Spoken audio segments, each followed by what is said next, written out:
Word'da tunji o'rganadigan narsamiz yangidan hujjat qurish, tayyor hujjatni echish yoki biz tahrirlagan hujjatni saqlash qatorliq 3 xil mashg'ulot. Bu yerda biz hujjatni Word'da turib bevosita quramiz, undan echish shaklininki 2 xil echish shakli bor. Birisi Word'ning ichida turib echish yoki diskadagi hujjatdan bevosita echish. Undan saqlash. Yani biz hujjatga ism qo'ygan vaqtida diqqat qiladigan bir ish bu hujjatga ism qo'yish shakli. Yani biz ismni cho'qim ism qarab turib buning nima mazmundagi hujjat ekanligini belgilab bo'lg'idek darajada qo'yishimiz kerak. Odatda ko'pincha kishilar AAA, SSS deganga o'xshash knopka taqsitni besib bilan yoki qalaymiqan bir qanday hujjatni besib bilan hujjatga ism qo'ydi yoki ko'pincha o'zininki o'zining ismini yozib qo'yadigan ishlar bor. Amaliyotda hujjatning ishidagi mazmun bilan uning hech qanday munosabati yo'q. Bunda bo'lganda keyin hujjatni tepish, izlab tepish nihoyatda qiyinga to'xtaydi. Shunga ism qo'ygan chaqda bu nuqtalarga diqqat qilishimiz kerak. Birisi hujjatning mazmunini belgili bo'lgan ism bo'lishi kerak. Uningdan keyin biz hujjatlarni o'xshamagan vaqtda biz o'xshamagan tahrirlashimiz mumkin. Buningki ilgirki nusxasi bilan keyingi nusxasini belgili bo'lgan bo'lishi kerak. Yani qaysi hujjat kona, qaysi yangi deganga o'xshash. Odatda biz hujjatlarni bir qancha kompyuterda almashtirib ishlatish yoki zapaslash, yo'tkash jarayonida bu hujjatimiz bir qancha nusxa bo'lib ketadi. Bu vaqtda biz bu hujjatning qaysi yangi, qaysi kona uqolmay qolamiz. Shunga hujjat har bir qatim o'zgargan vaqtda buningki nashrini belgili bo'lgan bir isim belgini kendiga qo'yib menish kerak. Yoki nashr nomeri yoki chislo deganga o'xshash. Ondan hujjatlarni biz hujjat qisqich qurib ayrim turga ayirib saqlashimiz kerak. Masalan, shaxsiy hujjatlarimiz, xizmat hujjatlari yoki topshiriq hujjatlar deganga o'xshash. Bunda bo'lganda biz buni oson topa olamiz. Bu yerda misol qilingan hujjatningki ism qo'yishiga qaraydigan bo'lsak, bu yerda ba'zi o'xshash ismdagi bir qancha hujjat bor. Masalan, Tor kitob ombiri. Buningki nashr nomeri, ya'ni vision degan inglizcha qisqartirilma ma'rif yozilgan, uningdan keyin 01, 02, 03 deganga o'xshash nomer qo'yilgan. Shunday qilgan vaqtda biz buning nashrini oson uqa olamiz. Undan bu yerga qaraydigan bo'lsak, asosan bu yerda ism qarab buningki nima mazmundagi hujjat ekanligini tushuna olamiz. Ya'ni biz qisqa yozishni bek talab qilmaymiz hujjatningki ismini. Amal bor tushungudek ism qo'ysak bo'ldi. Odatda 255 harfgacha bo'lgan ismlarni Windows qo'llaydi. Biz 255 harf bilan xilli uzun jumlalarni ifodalay olamiz. Shunga ismni cho'qim tushungudek qo'yish kerak. Hamda biz amaliy mashg'ulot olib borib ko'raylik. Wordni qo'zg'ataylik. Bu yerda chiqqan ko'znakdan biz yangidan hujjat qurmoqchi bo'lsak, bu yerdan tanlab qursak bo'ldi. Ya'ni bo'sh putuk bo'lsa, quruq bir bet ochadi yoki ba'zi tayyor hujjatlarni masalan siziq va yoki ba'zi qilib bor.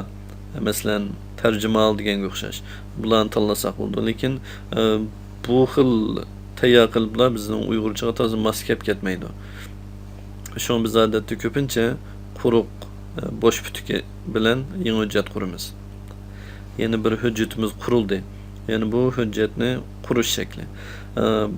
Biz Wordni ochgan holat, ya'ni Word ochiq holatda yana boshqa yangidan hujjat qurmoqchi bo'lsak, bu yerni hujjat tizimlikini besib, bu yerni yangi deganni tanlaymiz. Qarasak, bayatdan tizimlik chiqadi, bu yerdan tanlasak, yana bir yangi hujjat qurildi. Hozir bizningki qurgan hujjatimiz 2 oldu. Buni xohlagan birini o'chirib bo'ldi. Bu hujjat qurish shakli Wordda. Hamda biz hujjat qurgan ekanmiz, uni cho'qim saqlashimiz kerak. Bu biz bir narsalarni yezib tahrirlab uni saqlamasak bu yo'qolib ketadi. Odatda normal ahvol ostida bir narsa yezib biz taqamoqchi bo'lsak Wordni bizdan so'raydi. Hujjat o'zgartirildi, buni saqlamsa deb biz saqlayman deb buniki ism yozib saqlab bersak bo'ldi. Navoda bir qatim ism qo'ylab bo'lgan bo'lsa, uni qayta ism qo'ymay bevositlam saqlaymiz. Masalan, men buniki azroq o'zgarish kirgizib qo'yay.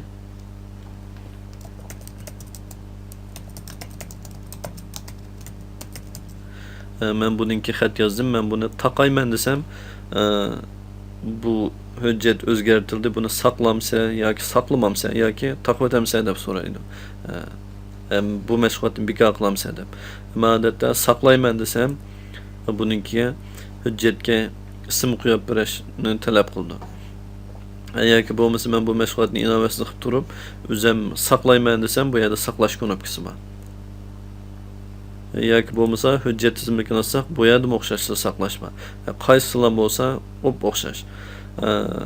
Odatda bu tizimlikni besib, hujjatni saqlaydigan o'rinni ko'rsatib bersak bo'ldi. Masalan, kompyuterim deganni bosdim. Undan bu yerda yaqinda mashg'ulot topgan tizimliklar, hujjat qisqartirishlarning tizimligi chiqadi. Yoki men xohlagan bir hujjat qisqartirishni tanlab bersam bo'ldi. Masalan, bu ziyorat qilishni bosdim. Men bu kompyuter deganni tanlab eng boshqa qaytdim. Buning ichidan F-diska. Ben hujjatlarimni odatda shu diskaga saqlayman. Bu yerda bizga tunishib qolgan bu hujjat qisqartirish bor. Buning ichida mashq hujjatlar. Yana bu yerni chekdim. Endi bu yerga hujjatga ism qo'yib berish kerak. Qaraydigan bo'lsak, bu yerda mening tunji hujjatim degan ismni o'zi avtomatik qo'yibdi. Word odatda qurilgan Word hujjatninki birinchi qurudagi tekstni hujjatning ismi qilib tanlaydi. Men odatda shu ismni qo'ysam bo'ldi yoki bo'lmasa bu yerga boshqa xat yozsam bo'ldi. Sinoq hujjatim. Buni o'xshash ismdan birini qo'yib berdim. Buni saqlayman desam, bu hujjat saqlandi. Buni men disketni ochibmi ko'ra olaman. Masalan, kompyuterni ochdik, F-diska. Bunun ichida Word 2003 kurs, mashq hujjat, sinoq hujjatim. Hozir qurgan hujjat shu. Bu hujjatni saqlash mashg'uloti. Odatda biz hujjatga boshqa o'zgartirish kiritsak, masalan, birinchi qur deb yozdim. Bu o'zgartirish kirgizildi. Cho'qim buni men saqlab o'tishim kerak. Buni taqashtirib kerak. Bo'lmasa hujjat yo'qolib ketishi mumkin. Ya'ni bizningki keyin tahrirlagan qismimiz saqlanmasligi mumkin. Shunga buni saqlab o'tib, undan keyin taqib olsam bo'ldi. Endi Wordda tayyor hujjatni ochishda ikki xil usul bor. Bunun birisi diskidan bevosita ochish. Masalan, kompyuterni ochdik, F-diska, Word 2013 kurs, mashq hujjatlar. Buning ichiga qaraydigan bo'lsak, Word hujjatdan ikkisi bor. Ya'ni bu yerdagi sinbalga Wordning sinbalgisi. Men cho'ngroq ko'rsatib qo'yay. Birisi bayu yozgan, qurgan sinoq hujjatim degan Word hujjati. Yana birisi men burun yozgan bir maqolningki hujjati sinoq uchun qo'yib qo'ygan. Buni odatda biz qo'sh cheksak, Word o'zi eshitadi. Ya'ni bu Word hujjat odatda bevosita kirish altida, ya'ni tahrirlash altida emas, kirish altida ochildi. Buni tahrirlaydigan qilish uchun bu knopkani bossak bo'ldi. Undan keyin biz bu hujjatga nisbatan har xil tahrirlash mashg'ulotlarini ilib bora olamiz. Bu bir xil usul. Yana bir xil usul Word qo'zg'atilgan holatda disketni hujjatni tanlab ochish. Ya'ni masalan, Wordni qo'zg'atili.